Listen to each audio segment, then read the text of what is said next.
You might remember a couple of videos ago, I held a speech on why we need to be careful with changes to the scene in a version control project.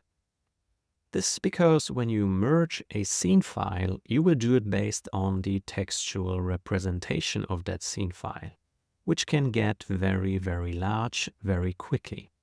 Just take our last change set, where all we did was add a simple pickup object.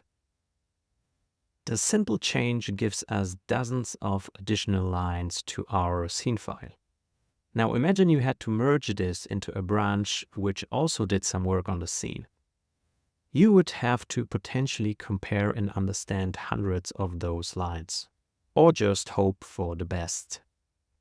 And those problems get even bigger when you collaborate on projects with other devs. But don't worry, there are ways around this problem, and one of them is prefabs.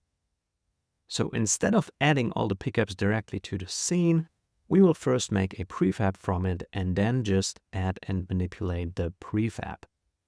I'm sure you all know why this is good practice from a Unity perspective, but I'm more interested in showing you why this is also a good idea from a version control perspective. Okay, so let's see what we have to do. First, we create a new folder to hold our prefabs.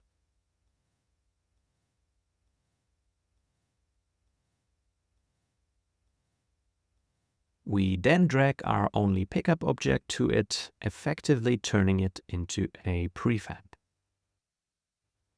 When we now take a look at the pending changes, we can see the new asset. And this is the big advantage with that approach, because from now on, all the changes we make to the pickups will be stored on this asset, which is independent from the scene file changes. When I save, I can also check what happened to the scene file, and as you would expect, we now get rid of this whole red block, which stored the information on the pickup and all its components. This is a big advantage. We do get another block of information instead, which also looks a bit intimidating at first glance. But if we look closer, this is mostly just the information about the transform of the prefab. In other words, position and rotation. If you think about it, we need to store that somewhere, because this is independent of the pickup itself and actually just relevant to the scene. But compared to the version before, where each component of the pickup was represented, we made the scene file much lighter. Let's test if we didn't destroy anything and check in the new changes.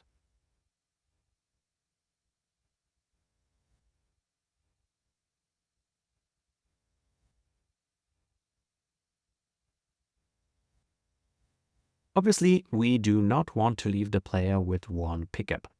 So let's make use of our new prefab and distribute a couple more objects in the level.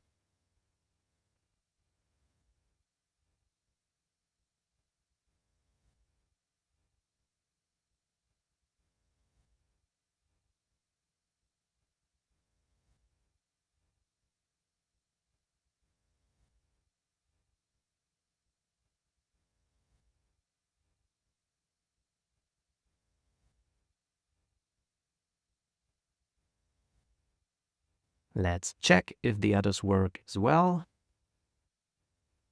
And that actually starts to feel a bit like a game for 3-year-olds.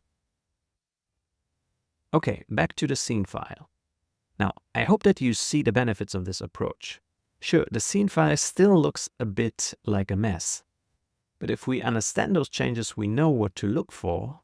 And that again is basically just the transform information from the new pickups plus the new parent object we created. Again, compared it to the case where we would have each collider, mesh renderer, etc. of each pickup represented in the scene file. We can check that in, and by that we have finished the game logic task.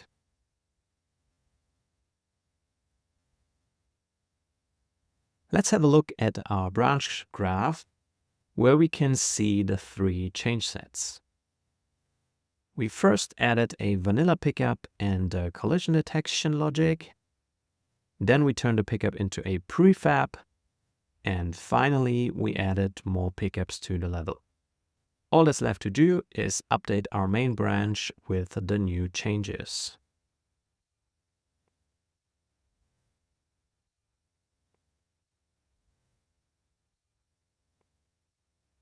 I hope I was able to convince you that prefabs and version control are good friends.